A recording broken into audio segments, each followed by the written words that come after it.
I'm Pranesh. I've been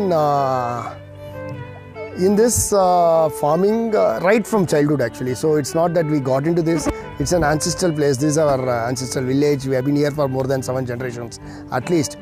So right from childhood I was always interested in nature and farming and the cows. That's something which enticed me. But you know, as usual, we went into our corporate career. So I went into a corporate career into the pharmaceutical industry. I spent about 25 years in the pharma industry. I was at senior levels in the pharma industry in some leading companies. Then at a particular time, you know, you call it as an inflection point sometime. So the interest turned into a more intense kind of change because of some trigger from my dad actually. So one day he came home and told, you have to take care of the farm. He used to take care of the farm. I used to be a person who used to be a visitor enjoying the farm. Okay. So I used to, you know, provide all the required support, but then he used to take care of the farm. But some few years back, about 4 years back, he came one day night and told, you have to take care of the farm and cows. We had 20 odd cows at that time. So I was wondering what should I do now? He is like pushing me into the thing, and I was in a corporate career. I was still working at that time. And I just checked what can be done. So then I was Googling and then finding out what can we do with cow-based farming and all that. Then I saw that there's some demand for desi cow-based milk and milk products. So I started delivering, posting in the Facebook on social media that we have desi cow milk, some 10-15 liters from 20 odd cows. And there are people who showed interest, and we started delivering in nearest areas in Bangalore. And our journey started from there. So see, Mathruka we started with as a family. It was a family farm. We gave a name to it, Mathruka. The name we gave Mathruka was 3. One, Mathruka in Sanskrit means mother's gift. We call our cow as mother. We call our land on which we stand as mother, Bhumitai, and our mother, own person who has given birth. So the first farm which I had, the first 3 acres was my mother's gift. The parents, they developed that land and gave. Then the whole venture started because of our cows, right? It's an integrated farming based on cow-based natural farming. So it's mother's gift from cow and also the bhumi. So that's what Mathruka is. In Mathruka Goshala, we have 4 different breeds of cows. And the main breed which we have is Hallikar. In fact, we can see this as a Hallikar conservation center. We have more than 200 Hallikar cows here. And Hallikar is a native breed of Karnataka and Tamil Nadu region. Main feature about Hallikar is it's considered as and documented that Hallikar is the mother breed of many South Indian breeds. So from a genetic point of view, when we do the research, it's found that Hallikar has a pure genetic characteristics when we say about A2 genes. And that's one of the reasons why we chose Hallikar. At the same time, while this is one of the mother breeds of Indian cows, the number of Hallikars is coming down day by day.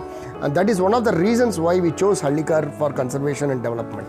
And most importantly, Hallikar is suited for these agroclimatic conditions, the topography, the forests here are hilly terrain where the rocks are there. They with their long legs, they are almost like horse-like kind of structure.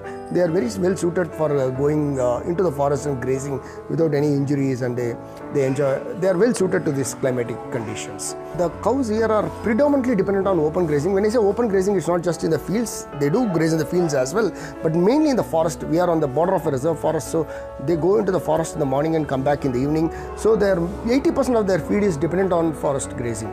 And almost like 9 months in a year at least we have good fodder in the forest, and that's their primary source of nutrition. When they go for forest grazing, they are eating a lot of herbs, just not a particular type of grass.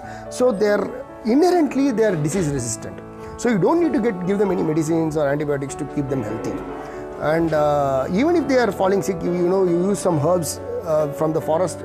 Our people know which herbs to be used. They get cured within a day or 2. That's a big advantage which we have.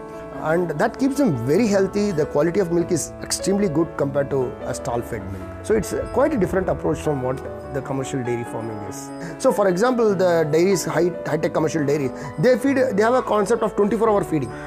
Right? You feed the cow continuously 24 hours and milk the cows 3 times a day, you get almost 30-40 liters of milk per day, right? Which means that you are like, treating the cow like a machine. That's quite a different, and the life of a cow is not more than 4-5 years. The cow has lost its life and then it's sent for butchering, right? It is in fact a harmful thing. I'm no denying to that. The model here is different. Here it's a more of an emotional attachment. First thing, it starts with our emotion, our feelings. Here they are like our family members. Like incidentally, I'll tell you, it's a coincidence. This one which you see here is a bull. It has been there, it's a bull, or usually people give away the bulls. You see so many bulls here. This bull, when it was a calf, it was born in my house inside the village, not in this Goshala. It used to be in my bed. How can you think of, it's a different kind of emotional attachment. Now, the second thing is, here we don't force feed. The cows are left freely to graze. They graze conveniently at their own pace in the forest. They come back, they give enough milk to the calves. Whether it's a male calf or female calf, you can see all the male calves are also there, they're very healthy. Then after that, whatever is left, maybe 1 liter, 2 liters in the morning, 1-2 liters in the evening, 3 liters maybe in a day is what we milk, right? So it's a very sustainable way of farming where the cows are not force fed. It is not like a machine farming. We don't use machines for milking the cows. We milk the cows by hand. That's when we create an emotional bonding and love with the cows. When we touch, we clean them, we feed them, we care for them and all that. We are in the chilling and packing section of our Mathruka dairy. We have a very simple operation. As you know, we provide farm fresh raw milk. We don't do any kind of processing. So the usual commercial dairy process is like, what happens is there are small farmers, they collect the milk. There are small collection centers in each village. Then the farmers, they put the milk in the collection center in the nearby village. The collection center then accumulates and takes it to the nearest chilling center. From that chilling center, then the milk goes to the larger chilling center. Then from there, the big containers take it to the dairies. This whole process takes about 3 days. So by the time the milk really reaches the consumer, it's maybe even 4th day. So, and then it involves multiple steps of processing, because milk is a very highly perishable item. So you can understand that, if you are really, such a long supply chain, if you have to maintain, you have to maintain various products. That is what is avoided in our kind of operation. The only 2 things we do are simply just chilling the milk to 4 degrees. When we milk the cows, the milk is around 32 degrees. From there, we have to bring it down to 4 degrees as quickly as possible. Then we pack it immediately in pouches. Now you see here we have a very simple process. These are chilling machines. These are called as bulk milk chillers. We have the temperature, you can see it come down to 4 degrees. So this is the ideal temperature for the milk to be packed. Then we simply automatically pack it in the packing machine, the pouch packing machine. And from the pouch packing machine, the milk is taken to the insulated crates. These crates are insulated crates. They hold the temperature of the milk to up to 8 hours. So the temperature is maintained at 4 degrees. From these crates again are transferred in insulated container vehicles, which again hold the temperature properly till the milk reaches the consumers, so that the freshness of the milk is ensured till the milk is reaching the consumers. From the time of milking the cows, which is for example in the morning around 8 o'clock, before 6 o'clock in the evening the milk reaches the consumers. If the previous day night, before morning 4 o'clock it reaches the consumers. So from the time of milking to the milk reaching the consumers, it's just around 8 hours. So that's our endeavor to provide absolutely farm fresh, raw, unpasteurized, non-homogenized milk without any preservatives or any kind of processing. So in about 4 years, today we are in a situation where we are at about 250 cows plus cows, and with 5 different breeds of cows. And with about 20 people working in the farm full time, maybe around 10-15 people coming and going off and on part time. And we also expanded. The farm was initially we started only with only cereals we used to grow, not much of vegetables. We used to maybe grow some vegetables for our own home use.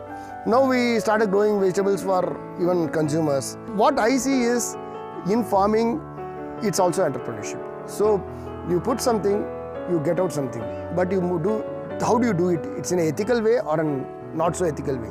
So you choose. It's a direction. Be it an industry or a farming, it's the same. Here, there is more option for you to do it in an ethical way than in an industrial setup. And when you do it in an ethical way, your returns may not be as good as what you expect, but it gives a lot of satisfaction that you're doing something good for yourself and for the society around you. At the same time, while you're doing something ethical, you can always improve. You can always innovate, you can improve, you can change. It's not that you need to, you can learn. Every day is a learning. Honestly, it's 4 years, every day I see a new learning.